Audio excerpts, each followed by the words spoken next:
Okay, so we are here today on my podcast, Healing Childhood Sexual Trauma. I have my friend here, Will, who's agreed to join me today. And we're going to talk about Will's own journey of healing childhood sexual abuse and how specifically microdosing psychedelics played like a role in it. And then I'll share a bit about my own journey in using psychedelic microdosing. Okay. But I know Will through the local burner community, and we have kind of interlaced paths over the last year and a half in odd synchronistic ways. And I think the first time we met, I remember just like diving in pretty deep and discussing our own histories, and it just emerged while we were hanging out in your van. And I was like 2 or 3 months into Asheville here, and I was just so relieved, grateful that I met a man who's willing to talk openly about his childhood sexual abuse. Like it really touched me that you were willing to talk about it. And I remember pitching it to you like, hey, like I have this podcast. And you're like, yeah, I'll sit with it. And then, our journeys intertwined, and now we are here. And I'm like really happy to have you here. Yeah, it's good to be here. Yeah. I appreciate you following up with that. Yeah. Life and time are funny things, but things align when they need to. Yeah, wonderful. Yeah. Yeah, I'd love to just start hearing about what your childhood was like, and what was a little bit, how much ever you want to share about your history of abuse. And let's start there, and then we can move into what the healing journey's been like. Yeah. Well, I grew up in Greensboro, North Carolina. It's like the middle part of the state. Parents were married. I had a brother who was younger, and we lived in the same home my entire life up until I was 17 when I moved out, 17, 18 years old, somewhere in there. And yeah, looking back, a lot of my life felt really normal in a lot of ways. It looked a lot like everybody else's life. But my parents, as I got older, I realized that they were fairly manipulative people, and I had kind of blocked out all of the trauma from when I was very young. My dad started molesting me when I was, I want to say 5 or 6 years old. And that continued for a few years, maybe up until I was like 8 or 9 years old. And that's about the most, so I think that's about right. After that, I was getting to be too big, and my brother also was younger, who my dad also sexually abused for quite some time. I don't know the extent of all that. My brother hasn't ever shared all that with me, but I do know that we have had conversations, and he's shared with me that the same things have happened to him. So it was just kind of a normal, but that was what was happening in my home. And so to me, that was just my life, and it, of course, didn't feel right in a lot of ways when I was a child, but I also just felt kind of innocent to it all and wasn't sure if that was a normal thing when I was really young, and that was just something that families could do, or I didn't know until I was, started to become a teenager and realized that, learning about consent and body and sexuality, that that what had happened to me was so messed up and just not not okay in any way at all. How did you end up learning about consent and body, just through I think just through my social that was school. already pretty a part of the It wasn't really part of the fabric of my community, but I think just coming into age and my development and understanding what rape was and what just learning about these different there's what's a pedophile and what just through vocabulary in school and starting to kind of put some pieces together of oh, like that happened to me, Right, and like yeah. that is really messed up, and like Yeah. holy shit, and I had kind of buried it Right. in a lot of ways, and just not. I feel like from the time it started happening until I was like in my mid-teenage years, it was just so suppressed and like just put aside in my mind and my heart and my body. I was a really sick kid as well. I had a really dysfunctional immune system, and I had a lot of different physicalities that were showing up in response to all the trauma as I grew up, that I didn't put two and two together because I also was not aware of the connection between those two when I was younger. So my body was definitely telling me a lot of things around just my well-being, and how if I, I was sick in so many ways. But it wasn't until I was mid to late teenage years that I really started putting things together, and by that time I was already so on the outs with my parents about so many different things. When I moved out right after high school, I kind of never looked back really too much, and I tried a few times to rekindle my relationship with my parents over the years, all really to no avail. Did you ever confront your father as you started realizing? I haven't been able to. No. No, I've asked for conversations. I've wrote them letters requesting to meet in therapy. I've tried, but he denies all. I've talked to my mom a little bit, and she doesn't believe me. My brother's told all of them the same, as far as I know. Your brother's what? My brother has told my mom and I dad see. that all this happened, and both of them deny it as well. Yeah. And so that's just kind of where things are at right now, with that, and me and them's relationship. At least, like I've just taken a lot of distance. I have 2 kids now, and after my first child was born, it really hit hard that there needed to be some really deep healing, or these people weren't going to be in my life and around my children. And so that's kind of where things have stood since then. And there's been no more further conversations or like willingness to conversate since then. So, Yeah, I wanted to touch upon what you shared at the beginning of what you were saying, which is like you had a normal childhood, and that is so often a common experience. Like if that was my experience, like if you had spoken with me 6 years ago, I would have been like, oh, I had the most perfect childhood. Like it's like so, and it's a very common theme I've tracked in talking to other adult survivors. It's like, oh yeah, there's a great childhood. And when you dig into memories and stuff, like for me at least, they were like big black holes, like just, I don't remember what I was doing when I was 5, 6. I don't, it's like, and I've met other people in my life who seem to just have really good memories from childhood as to like what they were doing, and I don't have that myself because I had also like blocked out the abuse. But along with the blocking out of the abuse, it just other things are also just in a black box for me. It's like just I don't have many memories. So I'm certain like many of like the viewers tuning in also have that experience of like, oh yeah, normal childhood, and then you're like, oh wait, this isn't right. Like this feels what happened? Off. Yeah, it's like, and also this sense of like,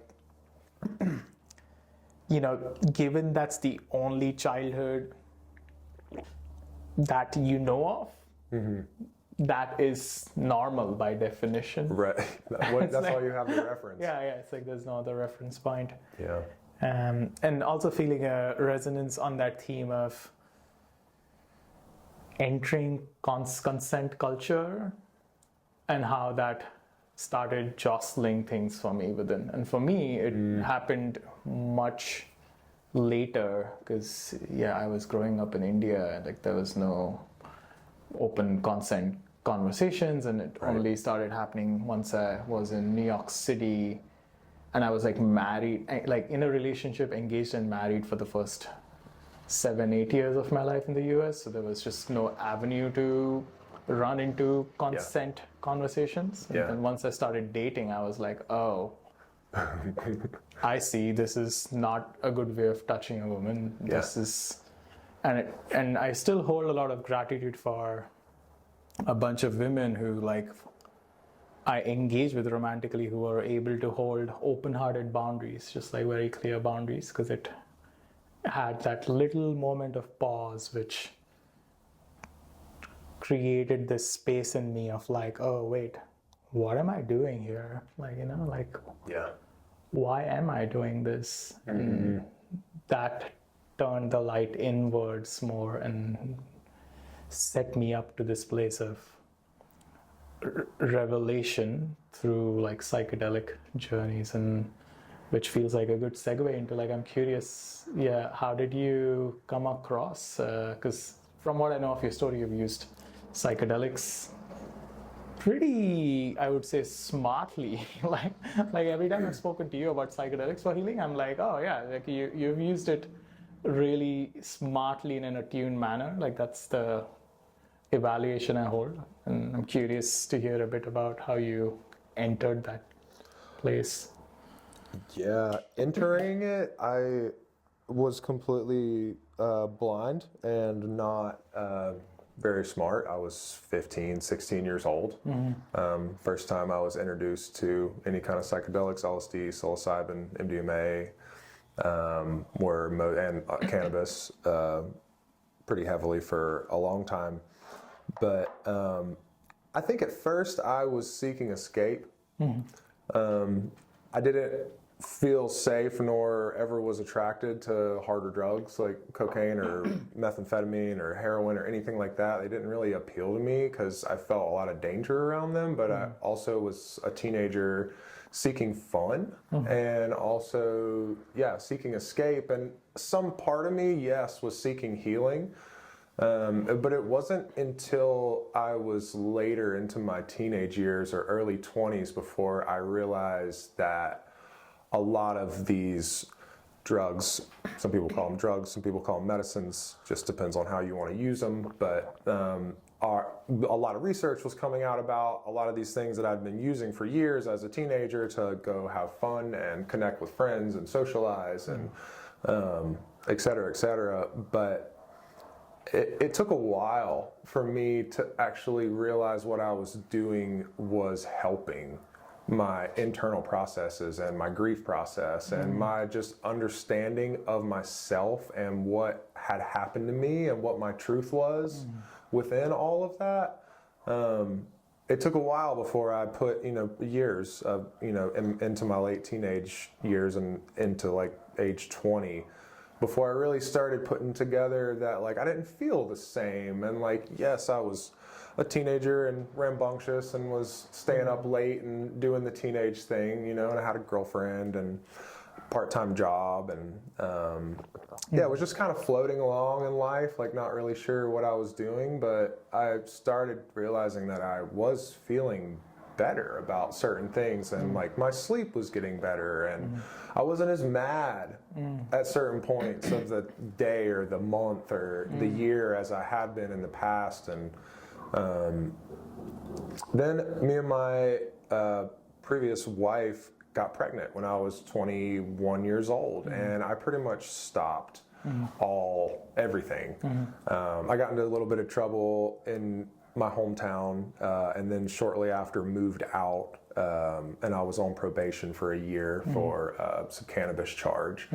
And I decided that I was just going to be clean cut, and then we got pregnant, and that was that. And I didn't really touch any psychedelics or anything of the sort for the better part of like 7 years. So most of my 20s, I was just very sober dad. Very young dad, working a ton, just trying to make ends meet with 2 little kids, and just didn't really have time for any of that or the bandwidth, or kind of put a lot of my like self-healing and just leisure on the side, because when you have small kids and you're under resourced to do it, that's just what you have to do. So Yeah, it really wasn't until my later 20s that I, started thinking about like, I think I'm gonna like find a ceremony, like a psychedelic ceremony to go to. Like I think I'm ready to do some more healing work in that way. And What was the change here? What was the shift? Other than perhaps like the kids were slightly grown up. yeah, their Anything age. else? Was mostly their age. Their age, I finally felt like I had some space. Yeah. To be, me and my previous wife split up when my oldest was 3 or 4 years old. We separated for various reasons, but we lived a mile from each other, so Right. it was really simple to co-parent and still do the parent thing. But that is kind of when I had a little bit more space to like start looking at myself again, and had some time to do some things for myself and like start back up the healing process for myself in a different way. I feel like I started in on it in my late teens, and then kind of life put a halt on it with children. But that was also such an integrative part of my healing process, was becoming a father, as challenging and tricky as it was, being 20, 21 years old. But I needed that for them. They really came into my life and grounded me in a way that I hadn't ever had before. And yeah, it feels significant. I mean, especially given your particular history, which is from your father, like surviving sexual abuse. And was he the only perpetrator, or were there other? Okay. No, it was just my dad. Nothing from your mother. No. Okay. No, Just physical abuse, but not sexual abuse. Yeah. Yeah, it feels extra. I don't know if you've seen that movie Eileen. Have you? I don't think so. Yeah, it's a really interesting movie. I would highly recommend watching it. Given that I've mentioned it in this context, I've revealed some of the hidden theme underneath it, but it's one of the suspense moments. I won't share anything more, but I'll share more about the movie. I'll send you the movie later on. Okay. But what I was going to say is, like, yeah, I'm hearing these three almost, or I'm tracking these like 4 phases almost, like the phase where the abuse was going on, then the phase where you started putting 2 and 2 together, and also simultaneously in your high school years started exploring psychedelics. Then the phase where you had sobriety and explored fatherhood, and then the phase after that. Yeah. And something about that fatherhood phase feels extra, given your own direct history of sexual abuse from your father, like it feels almost even extra important for that to be a phase of your journey. And I'm not a father yet. It's something I deeply desire. And for me, there has definitely been an aspect of recognizing how the sexual abuse impacted me that has helped me tap into like my body's desire to procreate and create life and take care of my children, like with my wife. It's like that. Yeah. I was just disconnected from that for most of my life. Like I was definitely one of those guys who would have been like, in this time of the human history, the earth is burning, I don't want to have kids, I definitely had a little bit of that like disconnection from what lives in me now as like a very natural, healthy desire for having progeny. Yeah. And I'm curious to hear a bit more about the high school phase where you had started using some psychedelics and already started seeing some shifts. Like, what were you like before you started using? Like, were you raging a lot? Were you like feeling depressed a lot? And then the psychedelics came in, and I'm curious if you could talk to the shift during the high school phase. Yeah. Grief was pretty stuffed. It was really stuffed. It wasn't really, I probably from maybe age 10 or 11 until age 18. I don't think I maybe cried, but like once or twice that I can remember. It was really seldom. One of the things, I had a really powerful LSD experience one night, and I cried for 3 days Wow. straight. This is high school. After this was, I was 18 years old. I just graduated high school. My first time living, I had my own place with a girlfriend, and yeah, I was up one night with some friends, and we ended up taking some, and it just cracked me open, and I had no idea why. Were you I was confused even, by as to like why you're crying? yeah, I had no idea why. I just felt this immense urge to just wail and cry and cry and cry. And I was so confused, but I just knew that it was good and that I was physically okay and that there wasn't anything, you know, no one in my immediate field was in danger. Right. So I just felt like I just could be in it and process it. And I yeah, it was a solid 2.5, 3 days of tears that I had no idea what it was for. And it wasn't until years later that I realized that a lot of those tears were just old tears that needed to be shed. And I had just packed away somewhere in my body, in my heart, in my soul for a later date because I didn't feel safe to let them out when I was growing up. And I had just shut down myself in a multitude of ways to life and to my own healing processes, just out of fear and just not feeling safe in a place to unravel. So that was a really big one and really changed a lot for me. And you felt when that was happening over those 3 days, did you feel like safe and supported by, you know, your girlfriend and your friends? One of my friends was around and I mostly was home, and so I felt safe to be with myself and be in it. I wasn't really around a lot of people after, you know, there was 2 or 3 of us maybe that took LSD that night, and by the morning my other 2 friends had walked home. They lived down the street from where I lived, and I was just kind of there by myself for the next day and a half, and I called out of work the next day because I just couldn't pull it together, and I was like, I don't need to be around people right now. So yeah, it was mostly a lot of alone time, but I was in my own home.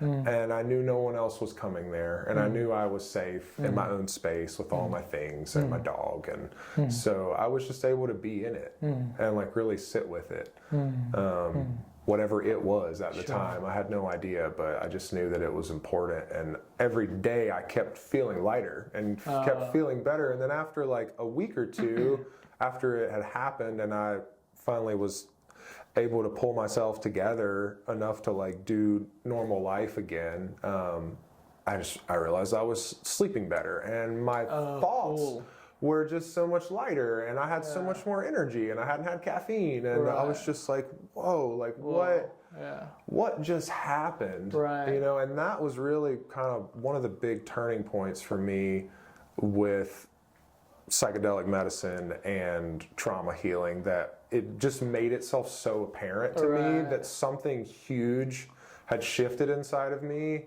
and the amount of energy and how much better I felt, and my thought processes and all the things were so much clearer. And so that definitely was eye-opening. I don't know, up until that point I was really like thinking too much of whether it was helping me or hurting me. I knew it was safe to do and it wasn't going to kill me, but I also like didn't know that it had the healing potential that it does have. Many of them have, but beautiful. You want to reflect something here to you around this particular journey where you know, it feels, I admire you or your 18-year-old self specifically for allowing those tears to emerge, because I could imagine not having much of a relationship with crying till that point. It could send someone into this like really like, what the fuck is going, you know, panic, what's happening? It's like, it's been 3 days and I'm still like, you know, it could, because you could try to hold on to it even more tightly. Totally. And what I'm noticing in your recollection, retelling of the story, is that you just noticed how your body was feeling and trusted that. Like, you're like, oh, my body's feeling light. even though I'm crying. Right. So that's fine. Instead of, because you could have gone in a different direction, which is like, oh, I'm a guy, I'm a boy, and I'm crying so much. Oh my God, no one can, it could have gone in completely that direction. But what I'm hearing in your story is like you just noticed, oh, my thoughts feel lighter. Oh, I feel like I have a lot of energy.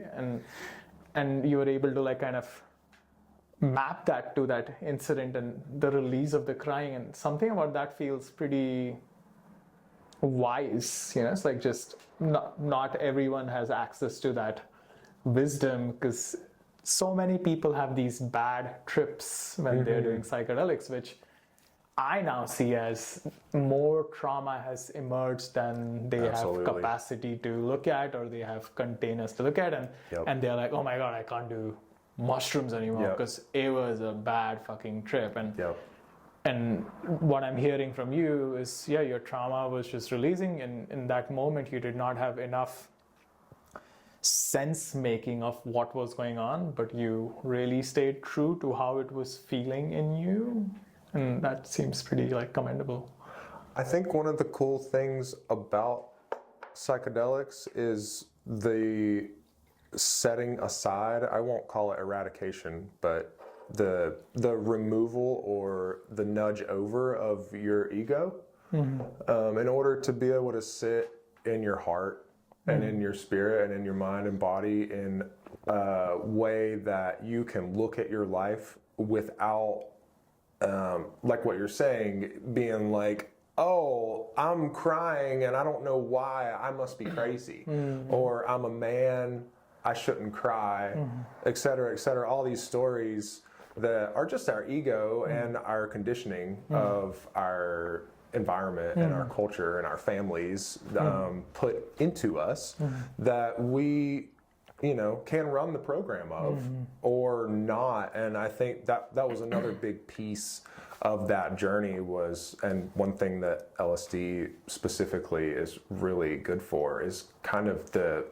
setting aside of your ego and just allowing you to be in your heart and in yourself and without any other expectations, judgments, programs. Like, it really allows you to just think for yourself and only yourself, and not allow other people's thoughts, judgments, whatever to get in there and run your show for you, essentially. And so I have a lot of gratitude for that medicine because it really helped me even realize what an ego even was. For how would you describe an ego? Like, how do you use the word ego? I think it's a lot of different things, but mostly, it is our life force. It is what keeps us alive, and like in our everyday, and also like our awareness of who we are as a human being. But in this way, I feel like ego can get in the way of our spirits and like emotional, physical body's healing process in a lot of ways, and mentalize things. And I feel like your mental, your brain, and your ego are kind of like very closely paired, and like you need them, but you also a lot of processes in life, especially around healing self and like more internal, energetic processes. I don't know that the ego's necessary for. It actually kind of makes it more of a pain in the ass. And so the like help and like aid from the medicine to kind of like, hey, you're good, we need you, but like hush and sit down over here for a minute. Like it's just gonna be you, yourself, and God. Yeah, interesting. For a while. Yeah. And your ego's there whenever you're ready for it. Pick it up and keep moving. But yeah, the way I've started framing it almost is there are these sense-making faculties that we have, which are so helpful in so many ways. It's like it adds so much richness to life to be able to make sense of what we are experiencing. Because if we just experience what we experience, it could not talk about it, could not verbalize it, then we would not be having this conversation. And it's like there's so much beauty that these sense-making faculties add, and there is a right time and place for sense making, and often the sense making can get in the way of the experience itself, because it's like running ahead, like, oh, like I gotta make sense of this, I gotta make sense of this. And there's something about what you're describing and about LSD, and I'm also curious to actually hear how you conceptualize these different medicines like LSD, MDMA, psilocybin, and but there's something about taking these medicines that allows, like you said, the sense-making faculties to be like, okay, just be here and witness and let us have the experience. And the presence piece is in huge. a week we can make sense. In 2 weeks we can make sense. And that's a good segue into, like, I'm curious, you shared a little bit about how you orient around LSD and this significant journey that you had, and how would you describe these different medicines like the LSD, MDMA, psilocybin, and how would you, let's say someone listening right now is trying to figure out what medicine to work with, is there any guidance, or what's your own felt experience of these different medicines? They are all very different and also work in very similar ways.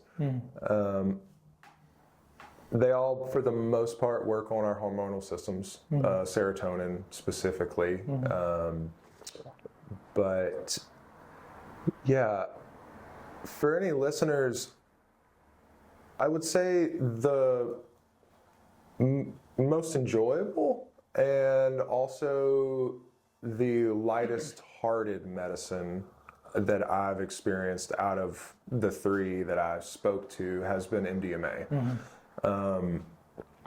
I feel like that's a really important medicine for our culture and for people who have a fear around psychedelic experiences or extreme, like, spiritual, emotional, physical experiences in life, because of the way it makes you feel and how it works in your body. It does a lot of things, but one of the main and, like, most impressive things to me that it does is, I believe within 10 to 20 minutes after taking a dose of MDMA, your brain and body and your nervous system, if you're in sympathetic, you are immediately dropped into parasympathetic nervous state. Obviously, that's one of the actions of the medicine. So yes, you could stop that from happening if you somehow, wanted to keep yourself really riled up. But kind of by proxy, that's one of the first things that the medicine does. And it also activates your entire nerve-brain barrier, nervous system. Everything just kind of turns on. But simultaneously, it makes you feel amazing in your body, and very, very comfortable. I've heard a lot of people have, like, muscle and joint inflammation issues, pain issues, fibromyalgia. The list is endless. It actually helps them with that. I don't know about long-term use of it or the safety of that for daily use for pain regimen, but I do think there's a healing process that takes place with that medicine in enlivening the nervous system, and maybe in places that haven't been enlivened or had electricity energy put into them in a long time. That kind of allows for the healing and also just the relief of pain, inflammation, on the physical, but also it does that on the mental and energetic and emotional as well, because it allows you to feel so comfortable and just at peace with life, and also very connected to life and everything that's around you. But it's a very internal and not very external visual experience, as much as it's just a very internal bodily experience. Like, anything tactile feels really amazing. But it also, I also do energy work and Reiki work, and I've noticed that I've worked on clients before who have wanted to take medicine before their sessions, and the amount of energy that will move in someone's nervous system on this medicine in particular, and the ease at which it can move is extraordinary compared to a normal energy work session. Just because everything's brought to the surface and turned on, but made to feel amazing and to relax. And we hold so much trauma in our fascia and in our nervous systems, and we put it, our bodies are so smart, they put it all over our body so that it doesn't get concentrated in one place.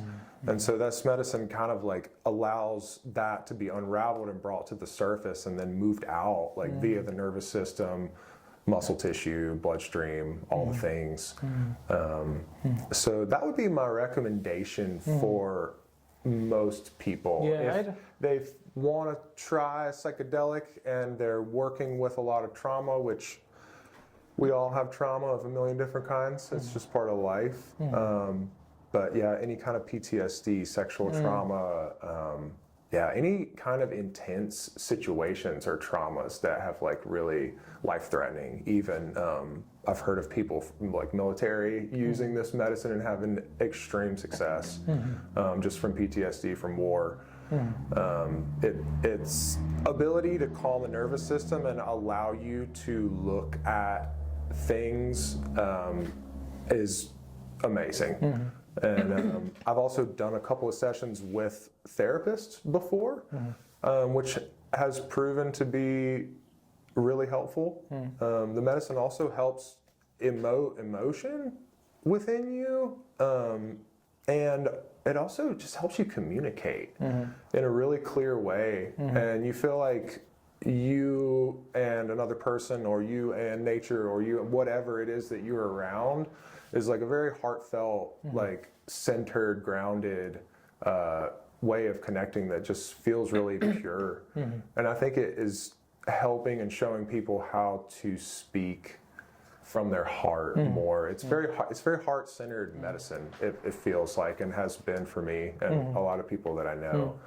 I remember when we first had that drop in, like the MDMA microdosing was definitely like a theme of the conversation that we had, and I did end up trying that out for a few months, and it was really simple. Like I would just take, I had a pouch, I would just like dab a finger in, I would not even like measure it too much, and just like dab it on my tongue. It had a horrible taste. I just like fucking hate the taste of MDMA, which is such a good thing, you know? It's like, because if it had a great taste, I'd be like, oh looking forward to doing this every day, you know? So it's like a really good thing that it has a horrible taste. And I used it mostly to,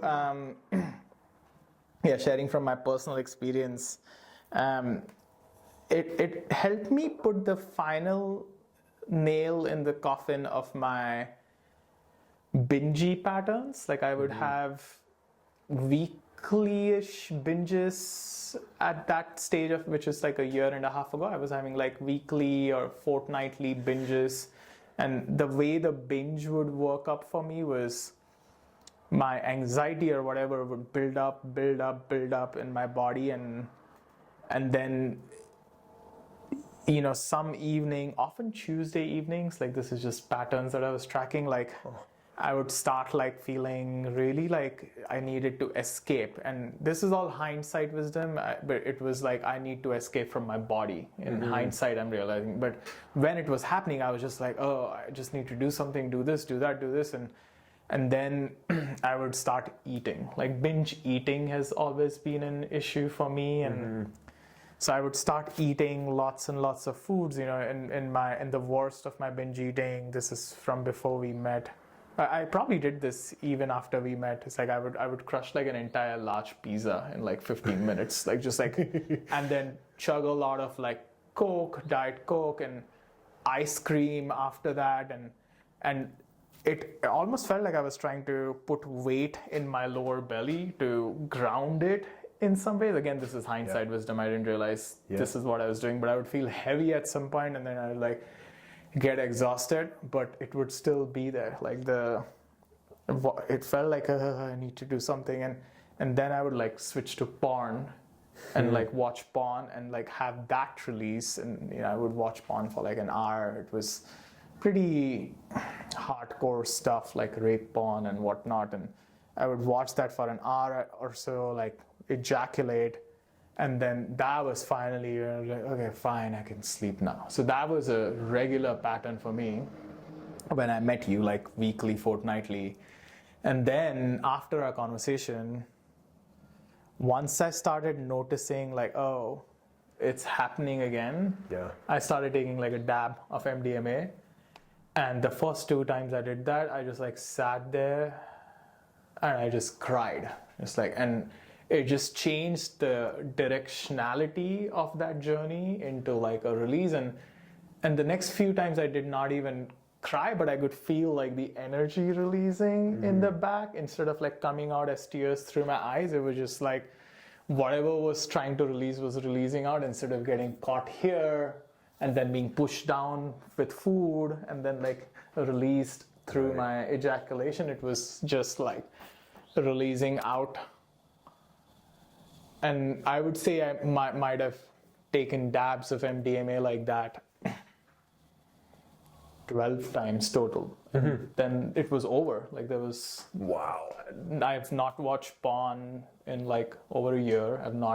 Don't even masturbate. It's not a part of my practice. I've not binge ate. Like I have emotional eating tendencies, but that's only if I'm not getting enough protein. Right. But I don't have any binges, and that's amazing. And yeah, it was pretty wild how it like just rerouted that energy in some ways. And I'm sharing this because I also I'm curious, like, did you have like a phase where you were MDMA microdosing exclusively? Like what was your experience like? I can't say exclusively. I've microdosed MDMA quite a bit, but I can't say that it's just been a predominant thing for me for any like length of time. I more like to eat full doses of it if I'm gonna do MDMA. That's like a ritual kind of self-ritual setting. Yeah, at home, in a place I feel safe and can sit with my altar and yoga mat and have tea and fruit and like be, with a partner or just with myself or with a friend. Like if, there's 2 of us that want to have a journey or sit and have a fire. But yeah, in a ceremonial way, in a safe container that you can and feel safe and grounded and can process the things that come up. I've done that extensively, a lot, and it helps every single time in some way, shape, or form and facet of my life.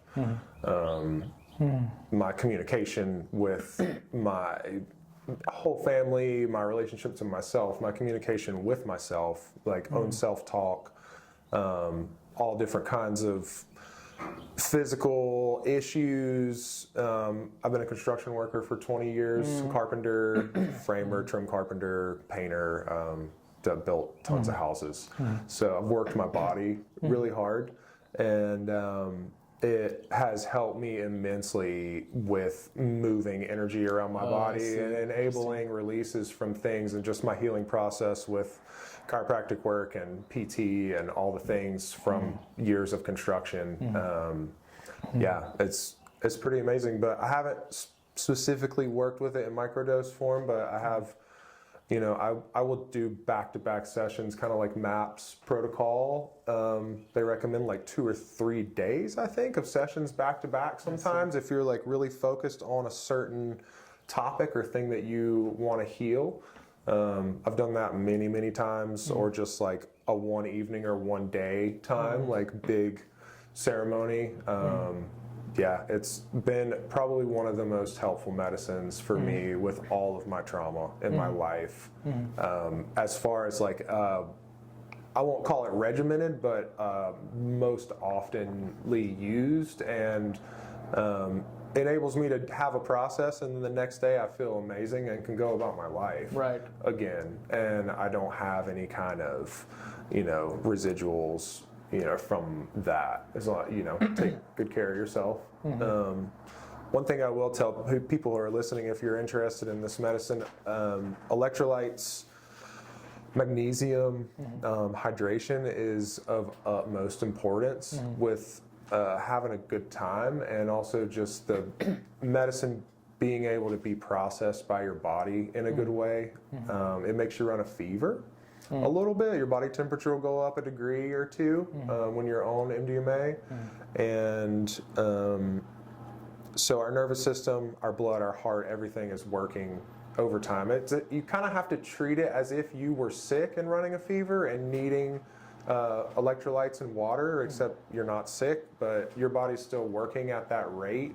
And so your nervous system is firing probably 2 to 5 times more than it normally is, because everything in your nervous system is turned on and is in like full operation. And so your body's using up your minerals really fast. So staying hydrated throughout, before, during, and after is really, really important to a million things. I mean, I could speak forever just about hydration and water quality and how important it is for our health and well-being, and how I feel like so many people are just totally dehydrated all the time. But this medicine will dehydrate you extensively if you do not make it a point to be hydrated during it. Right. So it's a really important health piece. I would also recommend, if you have concerns, and there are avenues to find guides locally, like there is ways to navigate, and this is a tricky territory because I think it is technically illegal, and at the same time it has amazing benefits for trauma healing. So there is, in whatever location you are, at least in the Western world, it should be possible to find avenues, and I'm happy to give pointers on email as to how do you go about finding people who will hold space for you, and these people are then doing the research and know what to check and can guide you directly. So because it's just won't be possible for us to capture like the entirety of safety protocol in this. There's like a lot there, so I don't want to go too deep into that. Kind of want to bring it back to more in the personal space. And the theme that was coming up alive for me was like, I'm curious what your relationship with crying looks like now, like in your regular life. Oh, it's a weekly practice, sometimes daily, depending on the day. But pretty profound story with my tears and with grief. So the LSD story I shared with you earlier was kind of like my break open of my tears from a long time of none as a child. And then when I was 23 or 24 years old, an African woman by the name of Subamfu Somé came through town with a group of folks, and were holding a Dagara West African grief ceremony for an entire weekend. And I was able to get an invitation through some community members outside of Asheville, and so I went to this ceremony not really having any idea what to expect this was going to be, and proceeded to go through this whole ceremony with 125 people. And for 2 days straight, we held space, set up ancestral altars, grieving altars. I mean, the ceremony was pretty extensive in how specific everything was done, but very simple in its execution of basically just creating a space for people to grieve any of their grievances. And you would go to the grief altar with everyone in your community, in your village. It's how they do that regularly in their village. It's like part of their practice to stay well. And every time you would go to the grief altar, you'd have a person come and just put their hand on your back so that you're safe, you're held, you're with your community, you're with somebody that you love is there and will take care of you if you need anything. And so I proceeded to cry for 2 days straight with a lot of my community members, and nobody's speaking about what they're crying about. It's not about that. It's just about the release and the processing of grief so that it can be transmuted and turned into something more beautiful, hopefully, and our spirits and bodies lightened and our bodies healed from it. The Africans believe that grief crystallizes in our body, and that's what they think cancer is in a lot of ways, which makes a lot of sense to me. But that ceremony changed my entire relationship to grief and How long ago was that? tears. That was, let's see, in 2013 or 14, I cool. believe. Yeah, So a while ago. 10 or 11 years ago. Yeah, beautiful. At this point. And since then, I have just been that ceremony made me realize that it was a necessity for me to have a relationship with my grief and with my shadow and the constant processing of grief that comes through us and that we witness and see and are a part of every single day in the world, from the tiny things to the huge things of losing family members or catastrophic situations. Like all of it has a weight in us, and we as humans, I feel like, need to make more space to cry because it's really important for our well-being. The Africans believe that tears feed our ancestors, all of our lineage before us, and that tears are an integral part of us connecting to our lineage as human beings, and as for our mothers and fathers and grandfathers and all the ones that came before us. Tears are like one of the main links to keeping a strong connection to our lineage. So yeah, that was a really big pivotal point for me. And since then, I have been at least a weekly crier. Yeah, beautiful. About something.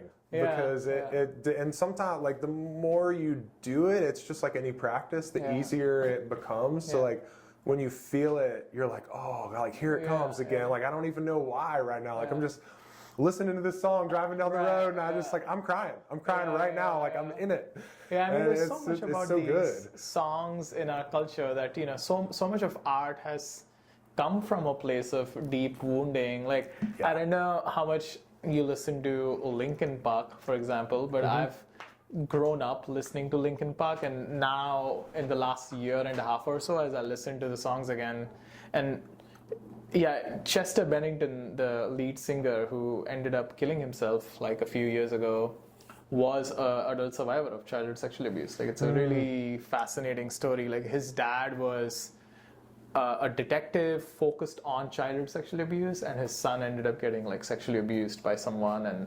And Linkin Park songs, like, if you listen to them now, they're all about like a man's sexual trauma, like numb, and it's like it just like it's and I've found myself crying to these songs lately, and like every now and then I like listen to some song and cry again, and it's like it's because so much of the art comes from all the trauma, wounds, and so many of the wounds are shared, and it's just beautiful to hear that you have a regular way to like let the tears out and let the tears flow, because not many men do. Like, I was gonna say that I feel like it's really important for us as men. It's really important for everyone, of course, but that the masculine in our current world has been so sedated and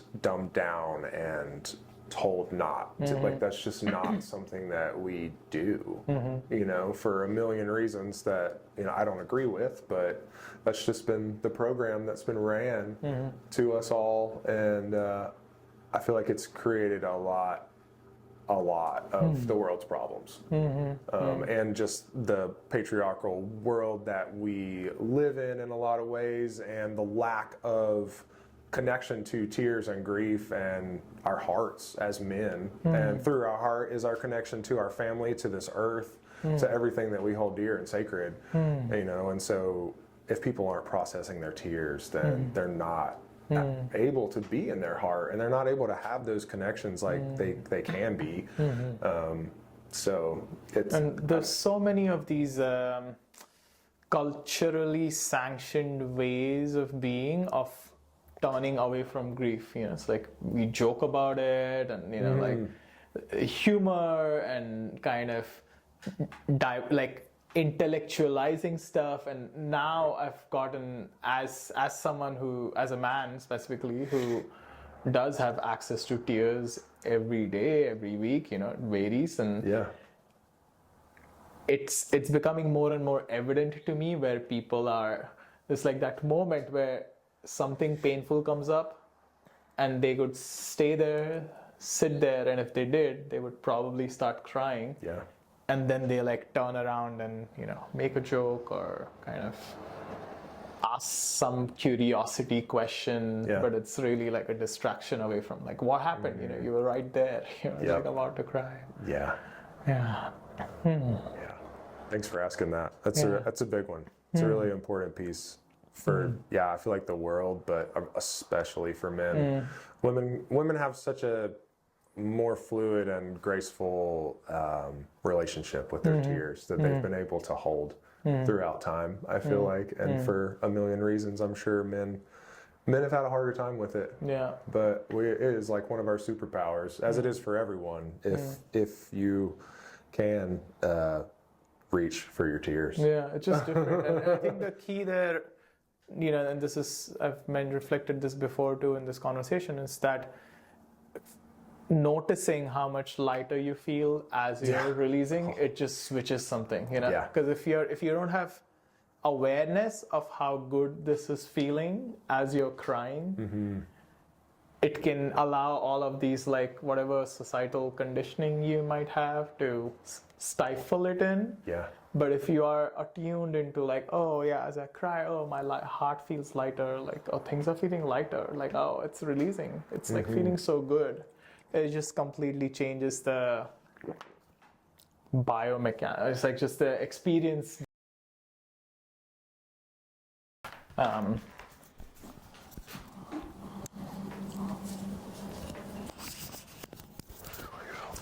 Okay, sweet. We are back after a little break.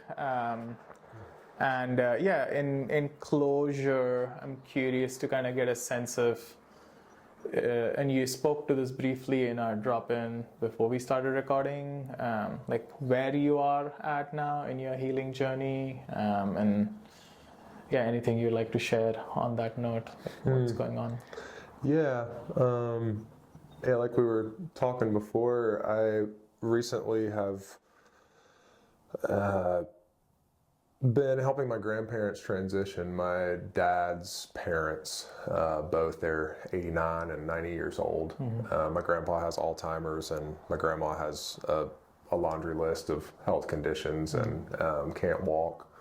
And they have been asking for a lot of help from me. And so I've been doing that. I live in Asheville, North Carolina, and I grew up in Greensboro, North Carolina, and that's where most of my family still lives. So I've been making a lot of treks down there, and I guess short story long is the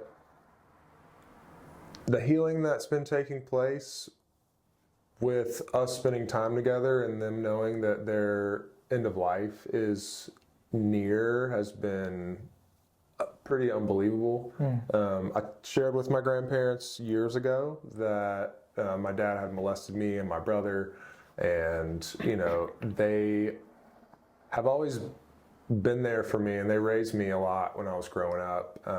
They've always loved me to death. They were just amazing grandparents and examples of love to me in my life, and to each other. Their relationship it's so special. They've been married 71 years and still are totally in love, as if they were in high school. Wow, beautiful. It's beautiful to witness. And but they finally came around to wanting to like actually hear like what happened and why I've been so estranged from my mom and dad for the last 12, 13 years of my life, and I'm not at Christmas, and why I'm, they knew that stuff had went down. shared with them a little bit about it years ago, and they basically were like, we love you and we love them, and we don't really want to get in the middle of what's going on with you guys. Like, I don't really want to hear about it, you know? And so it was just kind of like, I love you, I'm going to put this to the side kind of deal. I don't want to deal with that problem. And that was pretty typical in my family for most of the time I was growing up, with a lot of different issues. Everything was just kind of swept under the rug or pushed away and not actually processed and talked about. But those processes have been happening now with them. And there's also been this like huge rekindling of my relationships with a couple of my aunts and uncles and people on my grandma's side of the family who I knew growing up as a kid. You know, I'd see them at Christmas and Thanksgiving, but I didn't really spend any time with them much after I became an adult. When I was 19, 20 years old, I moved from Greensboro up towards Asheville to start school. And so I just haven't been around, and most of my family still lives in Greensboro. So I just wasn't there. But it has started to foster this like awesome rebuilding of relationships with a lot of my family members that are really amazing, kind people that I just had no idea, you know, and they had no idea what had happened to me. They knew that me and my parents weren't on good terms and that I wasn't around, and my brother wasn't either, but they didn't know why. And so there's just been a lot of question and answer, and like, oh, wow, like, holy shit, I'm so sorry, like, that's, wow, and like, you're here, like, who are you? And I'm in the same boat of like, it's so good to like meet you as an adult and get to know who you actually are. This is on your grandma's side, right? With the extended family? Yeah. Cool. Yeah, she had a few brothers, which all died when they were pretty young, but they had all had children, and so her and my grandpa kind of helped raise a lot of her nieces and nephews because they didn't have dads. And their moms are still alive and are I guess my great aunts. But yeah, I've known them for most of my life too, and they are part of this extended family that I'm just like, wow, like I didn't know any of y'all. You know, I was a kid, and I also have been hearing a lot of stories about just how the family as a whole has viewed my parents and all the different inner and outer workings of relationships and over the course of my childhood and lifetime that I wasn't even aware of.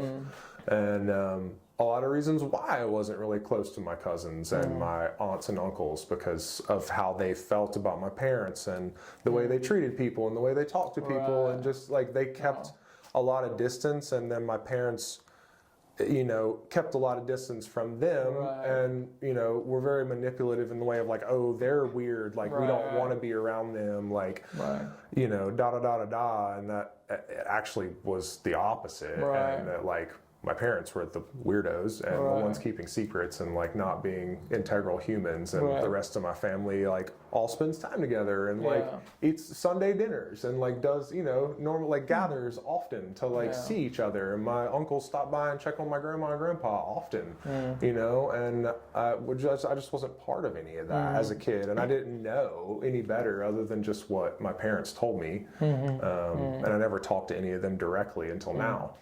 So there's been a huge healing process happening with my grandparents specifically, who are my dad's parents, and the rest of my family on that side that I, up until the past like 6 months, have had really no relationship with for most of my life.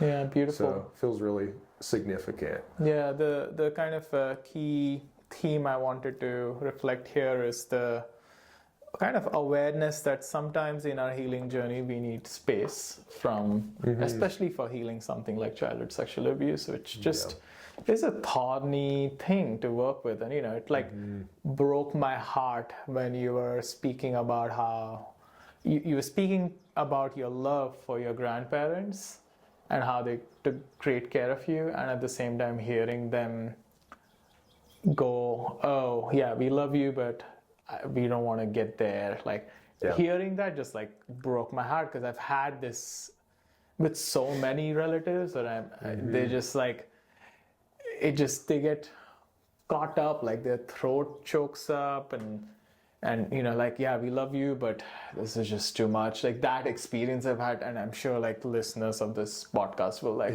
it's like such a common experience, and it just feels so fucking lonely in that. And as I say that, I want to note here, like, yeah, there is some space for that in a healing. Estrangement has space. Yeah. Like, there is a right time to be like estranged and like take conscious space away in a healing journey. And then the way I hear your story is like, you did that for a while and you got to this place of like, okay, now it's actually time to bring some of these folks back in, and that started happening for you like a few months ago, and that has its own time. And this time around, as you went in, like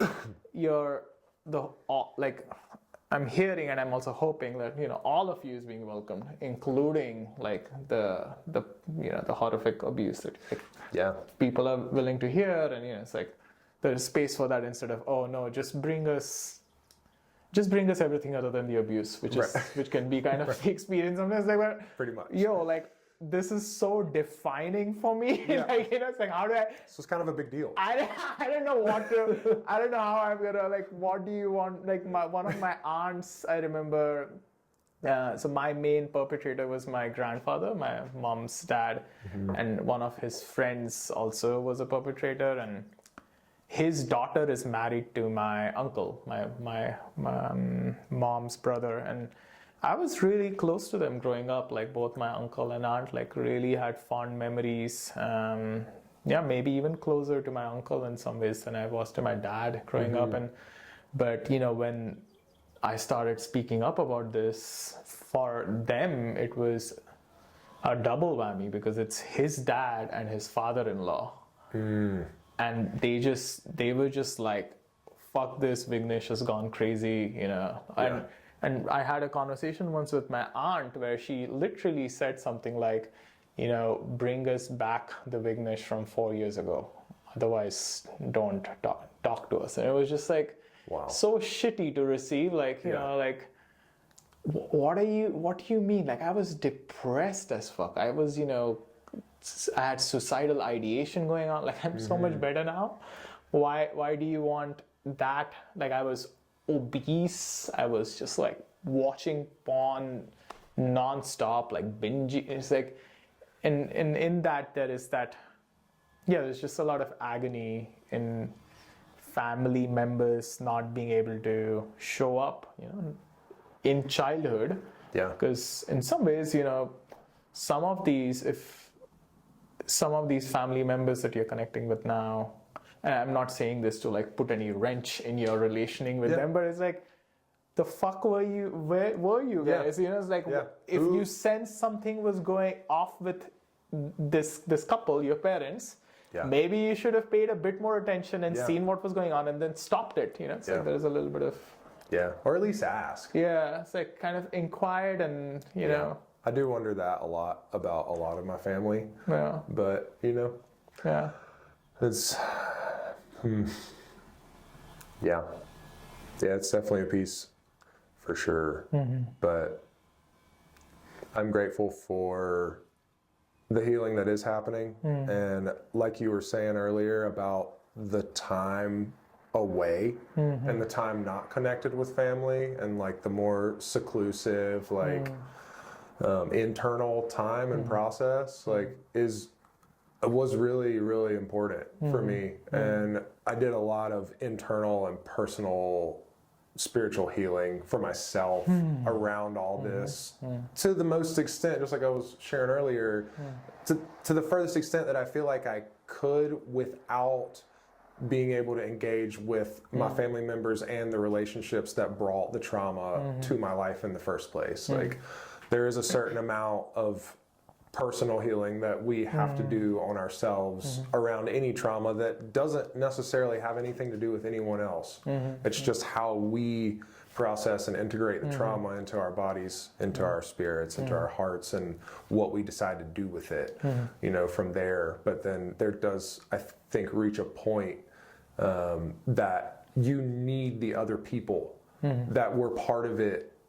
If that's possible, you know, some people, you know, I imagine some people's perpetrators aren't alive anymore, and so like that kind of adds another layer to this, that I'm grateful that isn't the case, because I feel like there's a lot that is going to be gleaned and processed and integrated through this directly with the people that it started with. I see. That wasn't possible up until now, but also it wasn't time for that, for my own internal process. And it sounds like you kind of have had the same experience of just like there's been a time and space for you to be with yourself and not, you know,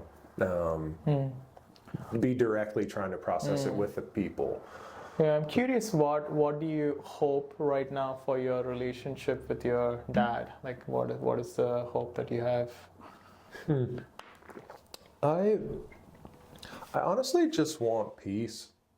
With and him? Yeah, with him, and that, like, I've forgiven him a long time ago, but I know he hasn't forgiven himself, and the biggest piece for me is the lack of acknowledgement that it ever even happened, and the accusations to me that I'm crazy, just like your family, like, no, we want our child back, like, what the fuck, like, you're on too many drugs, you're delusional, you're lying, like, what are you talking about? Like, basically told me and my brother that, you know, we are full of shit, and that never happened because he doesn't want to acknowledge it and talk about it, because it's a really deep wound for him that I'm sure he accrued as a child, most likely. I don't know all the backstory, you know, but like hurt people, and that's like I pray for him and for the whole situation that he finds healing in it as well, and is able to face what he did and at least be able to look me in the eye and be like, hey, like, this was fucked. I'm sorry. Like, and this is why, and the why may or may not make any difference, but just us being able to sit down human to human, father to son, man to man, and just have some humility and like set aside your ego for a minute to like actually own what happened and how it's affected people in your life and how it's affected your family, and like that I pray for. And as far as past that, like, I really have no expectations. I've come to be at peace with my relationship the way it is, and told myself a long time ago that I couldn't expect anything to ever be any different, although I do believe things are changing all the time in our life, and miracles are possible, and things can always change, and they are currently, you know, and that hasn't really been the case for a long time, but yeah, I just want peace and some kind of justice. I don't necessarily I don't wish anything terrible upon him or my mom or, you know, my family in that way, but I do feel like there's a certain amount of like energetic reciprocity and justice. I don't know what that looks like, but that could be made room for in his life and in our family's life, that I feel like is a really important piece. Have you considered taking him into court? I have, but it's not really the route that I would like to take. I don't necessarily enjoy courtrooms or our judicial system very much, and I don't have any like concrete evidence of any of this. So I just have always felt like it'd be fairly difficult and like kind of a huge energy suck and drain to try to do anything like that about it. Have you watched like the Menendez brothers case that came out onto the scene? Do you know about the Menendez brothers? Oh, interesting. There's like 3 documentaries that have come out about these guys, like Netflix series, and they were both jailed for life, I think, in 1989 for murdering their parents, and they were both sexually abused by the father, and the mother kind of abetted it. And the younger brother, as he was like, he had gotten into some college. They used to live in LA, like really rich family in LA, like Palisades or whatever, one of the richer neighborhoods. The older brother left for East Coast, and the younger brother was still being abused. And then he got into a college, and he was going to live in a dorm. And he was like, okay, finally, I get to leave now, and I won't have to deal with this every night. and his dad basically said to him, "Oh no, you're not gonna live in a dorm. You're gonna live at home. What do you mean?" And that just shook him to this point where he like contacted his brother, and they like just got shotguns and like killed their parents. And there's a whole like the fascinating piece is that there's like a whole case. So they were like, they had a trial, and all of this trial is like video recorded, and it's really fascinating to hear childhood sexual trauma and abuse of boys specifically being discussed back in like the late 1980s in a court situation, and they like share their trauma. And so this has been like out. I'd be curious to, if you end up watching it. Are they still in prison? I think they are still in prison, but if you look at their mugshots, I mean, I've looked at their mugshots and I'm just like, oh, they look blissed out. They're just like so peaceful, you know? It's like, and I can relate to that because I've had so many of these agonizing nights where I've plotted like revenge, like horrific revenge on my perpetrator. And, you know, speaking of psychedelics, and I was curious if you've ever had this thought, but I even had the thought of like, oh, you know, I could just like go meet him and have a cup of chai, and then when he's not looking, like dip some like MDMA or LSD and just like sit with him as he goes on a trip and like really hold space. Yeah.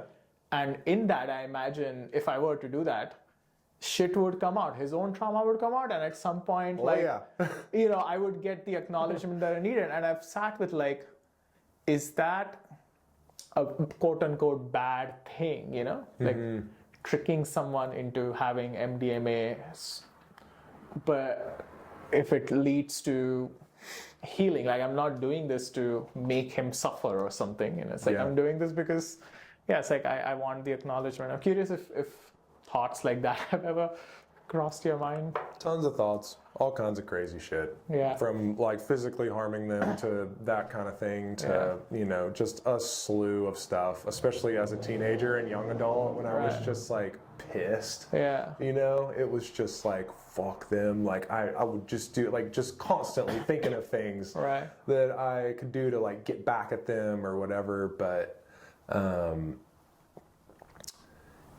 yeah, not so much. Not so much anymore. And the piece with the psychedelics is, I don't think you're wrong. I think it would probably change his life. And also, I think there's a really important piece with consent and with our own personal integrity around the matters that we are bringing forth to be healed, that I think needs to be from the purest place possible, and therefore a trick can't be part of it. Yeah, interesting. In order for it to work fully and in its like highest and best form. Yeah, beautiful. If that makes sense. Yeah, no, that's a beautiful perspective, because you know, this could just go down. He could end up having a bad trip, and now he's just like panicking and going nuts there. Exactly. Like just sitting there. Yeah. Yeah, I feel you. Yeah. Beautiful. Well, I think that feels like a good closing point for this conversation. I really appreciated having you here, like hearing your story, sharing it, and especially I think you're the first person I've interviewed from North Carolina. Nice. And that's significant for me as someone who's trying to make this place my home, because the original intent I had for this podcast was that I wanted to collect stories of people from different races, different regions, different economic backgrounds of surviving childhood sexual abuse, just so that, you know, when someone from a particular background is coming into their own journey of healing, they have someone else to look at and be like, oh yeah, from my background, also gone through something like this, and I could do that too. Yeah, it's like there's like a very different level of solidarity to see someone who like looks like you, feels like you, and has had a similar history. You know, so makes sense. This is really appreciating. like first person from North Carolina to be sharing his story. Thank you. Yeah, thank you so much. Thank you. Yeah, wonderful. Thank you to all the listeners. Appreciate your time. Yeah. listening. Yeah, definitely. Yeah.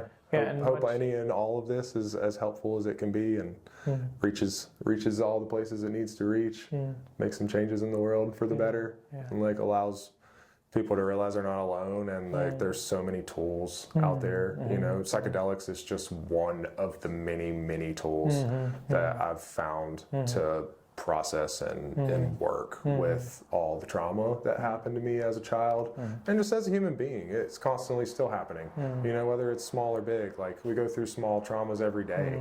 You know, seeing a dead squirrel on the side of the road, it's like that there's a dead spirit right there, there's a dead creature right there, you know, and like to most people, and most people don't even pay it any mind, but there is a part of us that knows that there's grief there, you know, even if we don't want to look at that, you know, or just, you know, just simple things, you know, it's just part of life, but it also is such a gift to feel the grief and to process it and to let it go so that we can make more space for the things that we want to create and hold in our lives and in our hearts and in our bodies.